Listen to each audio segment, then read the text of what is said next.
Podcast. This is episode 3. And today we're going to be talking about basically an investment and the fact that obviously this podcast is about not needing an investment, but we're going to go a little further into that today to give the details. And the first thing I want to talk about is why you probably don't want an investment. So, not only does this book, this course, this podcast teach you how to found your company without an outside investor, but I want to talk a little bit today about if you were to get an investor, what would happen and what is the downside of that. And so that's something for you to think about while you're trying to start your business without an investment. Some people just think, man, if I could just get an investment, everything would be better. But today I want to talk a little bit about how that's probably not the case at all. So first off, in yesterday's episode, we talked about two founders. One of those founders is somebody who gets out there and starts getting some sales going and gets their business going, and the other is the founder who just concentrates on making pitch decks all day. And with those two founders, what we talked about was the paradigm of the fact that founder number 2 that spent all their time trying to get an investment is actually in a least likely place to get an investment because they didn't go out there and get any sales. So the first thing to touch on today is just kind of that paradigm of if you spend all your time looking for investors, the irony of it is that you now, uh, are in a worse position to get investors than if you would have just got out there and started yourself, right? So the other kind of irony of it is that if you just get out there and start it yourself, you probably no longer need an investor.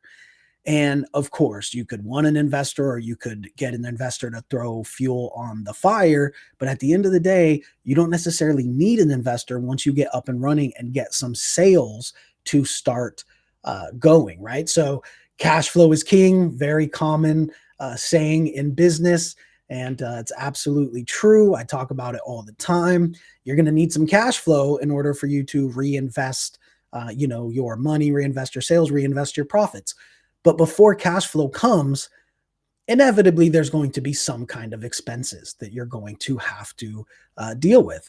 And that's where you need to invest in yourself. Another thing that we talked about in a previous episode was somebody that missed out on owning 50% of a multi-million dollar business because they didn't want to invest $85.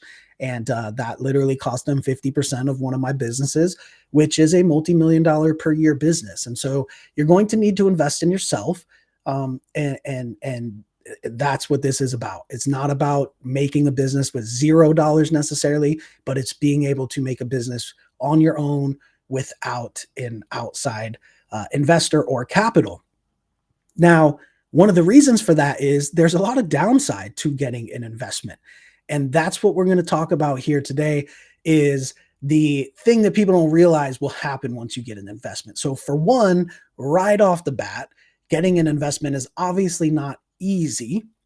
Once you get somebody interested in investing, working out the actual details in the paperwork is much more difficult than you would think. Once that happens, now you're on the line to somebody else. You're responsible to somebody else for what you do with your time, what you do with your money, and what you do with your business. Now, you may have not given up a large stake of ownership control. Maybe you still have the majority control, but as soon as you get investor, you now have someone to answer to. You might be the majority owner. You might be the CEO and be the boss, but as soon as you get an investor, you have someone to answer to now, right? You essentially are not your own boss once you have investors involved. And so it's very important to keep that in mind that you're giving up a certain amount of control in order to do this. And again, it might not be, maybe they don't have the voting power or something like that, but that's not really the control I'm talking about. And so just keep that in mind. Taking on an investor, the immediate first thing that happens is that you're no longer fully 100% in control. You now have somebody to answer to. Now, the other part of it is obviously there is a lot more work that needs to be done now. And there is an irony here as well. of the fact that you got an investment is going to make you less of a good business person. Sounds counterintuitive, right? But I'm telling you, that's exactly the deal. So, because you have money to just spend, you are not going to fight for every single dollar and every scrap of manpower and everything you can possibly get, because you have a budget. And when you have a budget, life is easy, right? Life is on easy mode when you have a budget to spend. And when you don't, it's hard. And so what happens is, when you don't have a budget to spend, you have to come up with new ways to do things and different ways to do things.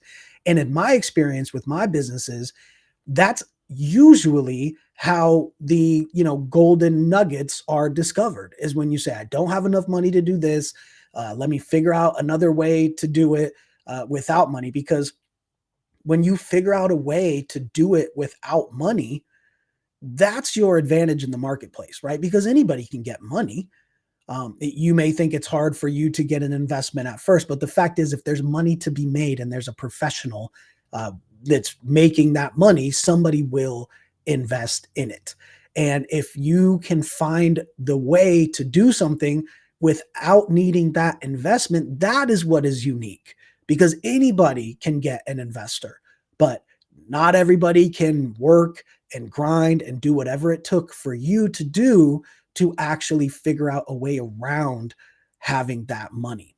And so, founding without funding, the slogan here is, a book for bootstrap founders, which is what it's all about, right? It's about starting with next to nothing or nothing, and either investing in yourself and or getting customers to invest in you as opposed to an investor. And to do that, you have to be scrappy, you have to be a hustler, you have to actually put in the work. And the biggest thing is, you have to think outside of the box. Anybody can put money behind something, but when you don't have that money to put behind it, what are you going to do? What are you going to think of that's outside of the box, that's going to allow you to accomplish this goal and to make these sales without having a budget? And I'm not just talking about an advertising budget here, because we're talking about getting an investor for your company. When somebody invests in your company, they're not just investing in advertising, they're investing in your entire infrastructure. Now, that brings me to the next point here, which is infrastructure. When you take on an investment, you're typically going to build out your infrastructure more. Talking about an office, employees, different softwares and things you have to set up. This is not the case with everyone, but most of the time, if you get an investment, you're setting up your company for how you want it to be, not how it actually is. That's essentially what you're doing. You're setting it up as, yeah, I want to have an office. I want to have a secretary. These are things that I think I need to become a successful business. But the thing is, it's not. You needed to become the successful business in order to get that, right? And so it ends up working backwards for you. You get an office and a secretary before you need one. What you need to do is get out there and do it yourself, or do whatever it takes, you, your partners, whatever the situation is, to get to the point where you have enough money to pay a secretary, to where you're making enough sales to need a secretary. And so what happens a lot is that when people get an investment, they immediately go for infrastructure. Okay, we're going to need an office, we're going to need a secretary, we're going to need a phone line, we're going to need this stuff. And all of a sudden, you've lost what it means to actually hustle and make sales and have enough sales to actually require the secretary or the salesperson, or any of these people that people love to go hire if they get an investment. I need this person and I need this person. Well, you actually don't need it yet. You want to need it in the future. You want to need it. You want to have enough sales to need a secretary to answer the phone. You want to have enough sales to pay a salesperson to be your sales manager, but you don't have that yet. All you have is a check from somebody that needs to be paid back with interest or equity ownership. Whatever the situation is, it has to be paid back and then some. So it's a lot of hoping and wishing when it comes to the actual what you're doing with the investor's money. And that brings me to the next point. is that the investor is going to want to know what you're doing with their money. So it goes back to losing an element of control. You essentially have someone to answer to for pretty much every dollar you've spent. And it might not be on a daily basis, it might not be on a monthly basis, but quarters and year ends when they want to see reports, they're going to be scrutinizing what are you spending the money on. They're also going to be scrutinizing the staff. Well, why do we have so many people hired to do this when you could probably just do it yourself because we're not making any sales anyways, right? So why can't you just take this upon yourself? Which, in my opinion, you should. But that's a whole other story. So you have somebody now that can, that you have to answer to, that's going to ask you questions, and sometimes that's a good thing because sometimes you need that to kind of keep you on point with what you're doing. But most people become an entrepreneur because they don't want to have to answer to people, because they want to be their own boss. They want to make the best decision for themselves and their business. And when you take on a substantial investment, you are no longer 100% in control of what's best for you and your business. You have to do what's best for the business and the investors that invested into that business. So it's definitely a shift. So I hope for everybody watching, founding without funding is definitely the way to go. And you see that here, that it's not just the way to do it quickly, to do it immediately without having to wait for an investor or to count on somebody to believing in your vision. It's actually the better way to go about it, period. It's the more free way to go about it. It's the way that is going to allow you the most control over what it is that you're trying to do and over your business. So there are a lot of advantages of not taking on an investor, right? So another thing that investors are going to do is going to require a return. They're going to want a return on their money. So again, they're going to be wondering what's going on. They're going to be checking in with you. They're going to be wanting to know every move that you're making. Why are you doing that? Why didn't you do this? And so taking on an investment is a big deal. You're no longer just you that you're having to prove this to.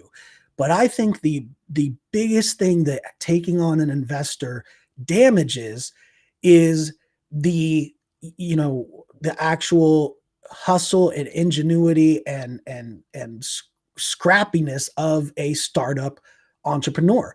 That is what really is going to define you, is how do you do things when you have no money? How do you sell something before you buy it? How do you put man hours in instead of dollars?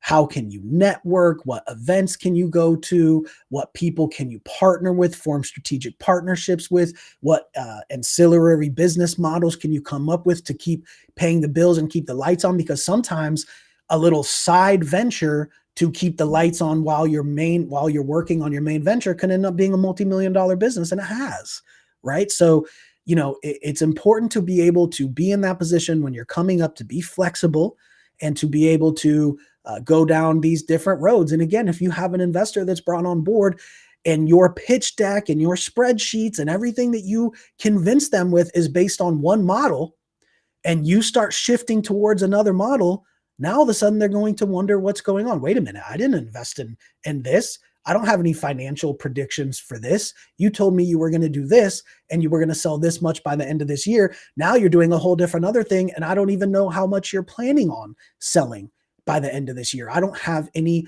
numbers on that. So it really kills that flexibility of being a startup entrepreneur, being able to be scrappy and being able to kind of roll with the punches and figure out what it is that's best for you in your business, because it's no longer about being what's best for you and your business. It's about being best for just the business and mainly the investor that invested in that business. So let me tell you, it's a lot of pressure taking on an investment.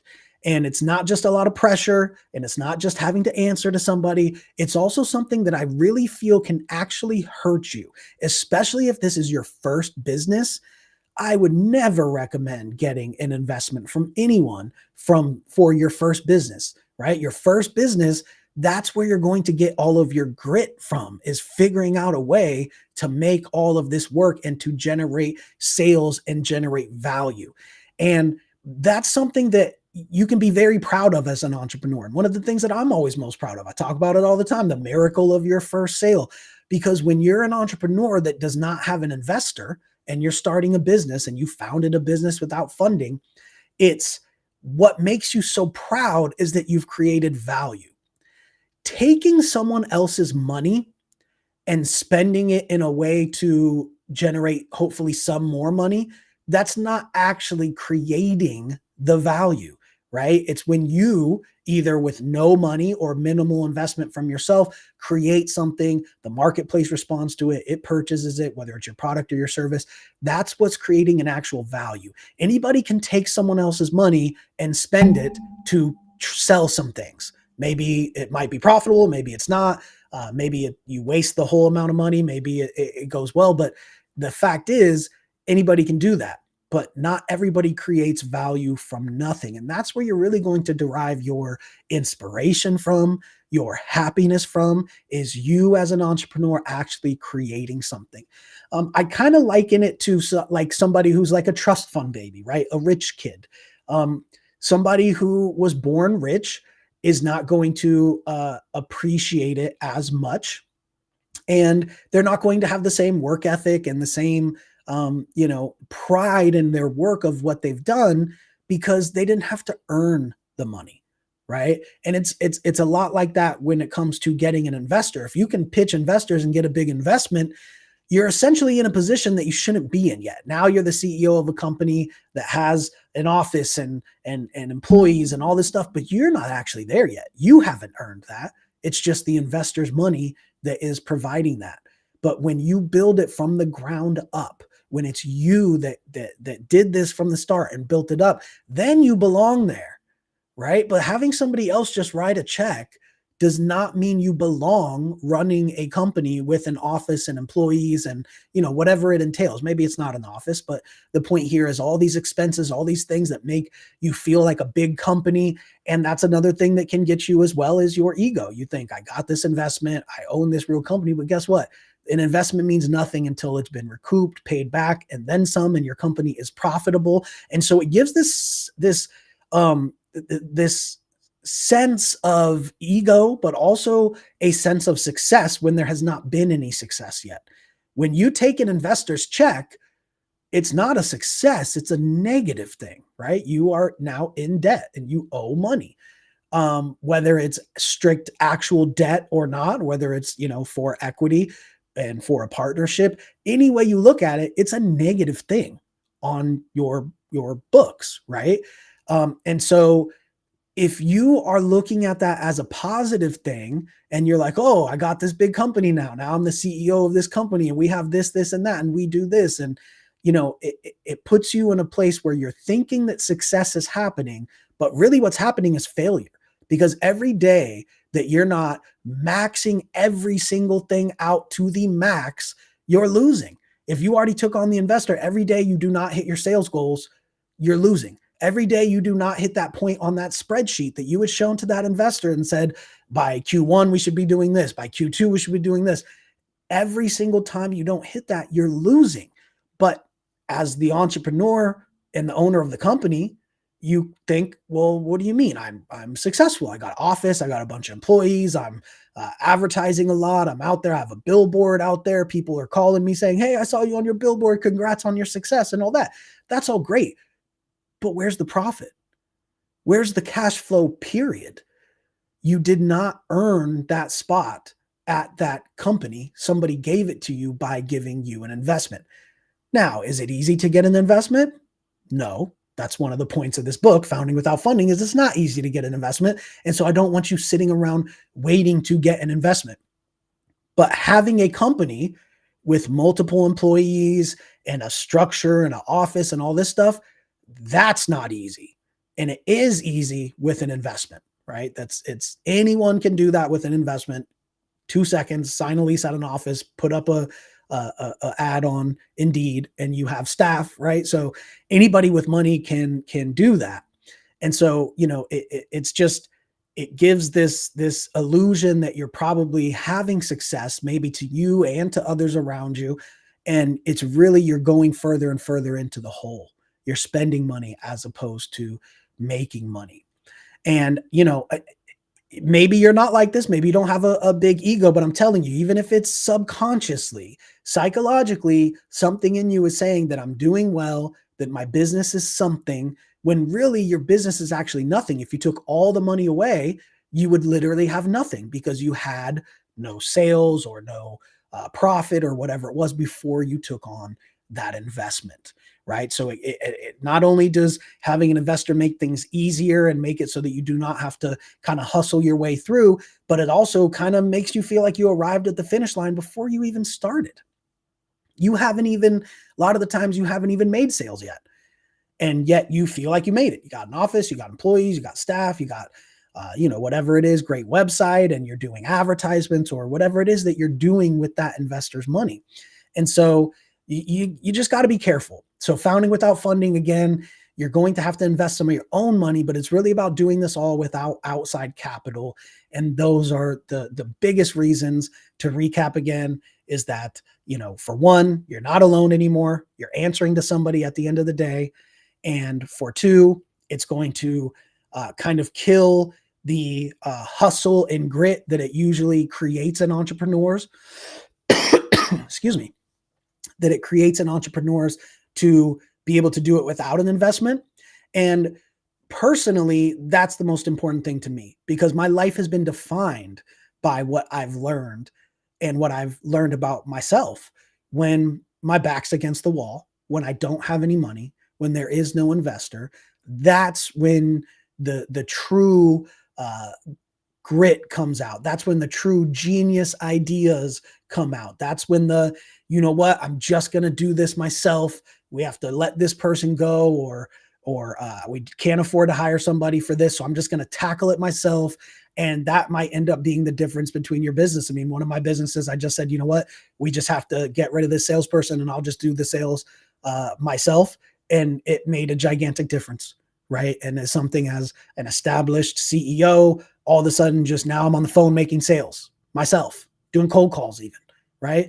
And I never wanted to do cold calls. I've been a CEO of a pretty decently large company since I was 15 years old. So as an adult, getting on the phone and making cold calls when I owned millions of dollars in real estate didn't seem like what most people would do. But at the end of the day, I was running a business and something had to be done. And that business did not have any outside funding. And whatever had to be done had to be done. And so that's what I did. And I wouldn't have done that if we had an investor and I was like, oh, the investor can pay. We'll just hire a new salesperson, right? We have money. We have backing. We'll just keep hiring different salespeople until it happens. But it wasn't until I started doing it myself that I was able to fine tune a lot of it, that I was able to then hire people and train them properly so that when we did have salespeople come on board, they were trained properly and they did a 10 times better job than the person who was there before that I had to take over for. And those are the type of things that you're going to miss out on if you just worry about taking an investor's money from the start. You're never going to get to those points where you're going to learn a lot about yourself and a lot about your business. What can your business do? What can't your business do? And I'll tell you another thing, what you're going to learn a lot about is your business partners. So most of my businesses, I have co-founders or business partners. It's always great to work with great people. And, that's when you're going to find out what they're really about as well. Who's going to put in money when the money needs to be put into the account because there is no investor and we're having to fund this ourselves and payroll's about to come out and we didn't do well enough to make payroll? Who's going to take the money out of their pocket and actually put it in the bank account? That's going to tell you right there, how serious are your business partners about this, right? And I've had times where I, couldn't feed my kids because I had to put $10,000 into a business. I've had months where I had to put $20,000 into a business to cover payroll, and I had to max out my credit cards on Airbnb that cost me $100,000 more to fix up than I thought it was. Meanwhile, I had to put $20,000 a month into one of my companies to cover payroll at the same time. So, when it rains, it pours sometimes. But the point is that your business partners are going to show you if they're willing to do that, right? Are they willing to max out their credit cards? Are they willing to, have a hard time even putting food on the table because literally they had to put in $10,000, $20,000 or whatever it is.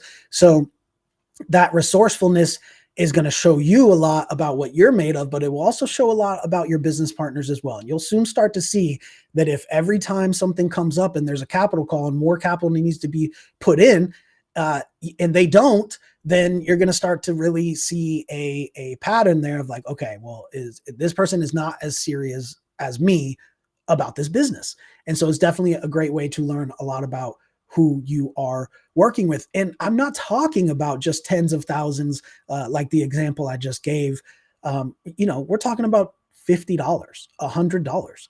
We talked in yesterday's episode, we talked about the gentleman who didn't put up $85 to own 50% of what is now a multi-million-dollar business. And so I'm not talking about huge amounts of money here. I'm talking about when you start a business with your friend and you say, hey, we need $170 to cover this cost. If we're going 50-50 on this business, I need $85, and they don't ever end up giving it to you, then they made the decision for you and they really showed you. So if you had an investor and that money came from the investor, you would have never been shown the true colors of that person, right? So if I had an investor back then, I wouldn't have asked the gentleman for the $85, and he would still be the owner of a company which he probably had no intention of ever really working at, right? And so, he wasn't even willing to put up $85. So he obviously wasn't willing to put up more than that, and he also wasn't willing to really put up any work, because if you don't put in $85, you're not going to put any work either. And so that time of me not having an investor is what allowed me to see, okay, this person is not really going to be a business partner. They're not even going to start the business with me because they didn't put up the $85. If I had an investor, I wouldn't even have known that he was not willing to put up just $85. And he would have just been riding a 50% of the business coattail the whole time because we're spending somebody else's money when he wasn't even committed enough to putting in $85 or the amount of work it takes to make $85 to own the business. And now that business does multi-million per year, and he didn't want to put in 85. So I'm not talking about just the grand scheme of things of tens of thousands of dollars. I'm talking about when you're really on the come up, and again, you have to invest in yourself, and you need $50, $100, $200 from your business partner.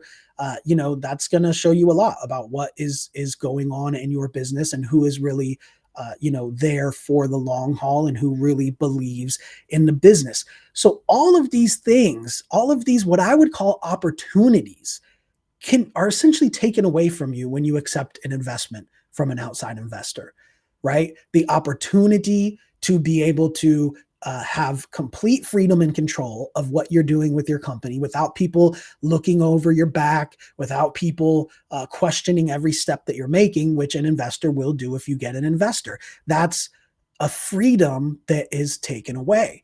Another thing that's taken away is that ability to create more of yourself and get that grit and that hustle and find those ideas that you never would have found if you had an investor. That's an opportunity to be forced into the position to have to figure things out and fight your way out. You miss out on that opportunity when you accept an outside investor. And again, you miss out on a lot of opportunities to see how serious you are about the business and how much food you're willing to take off your table to make it happen.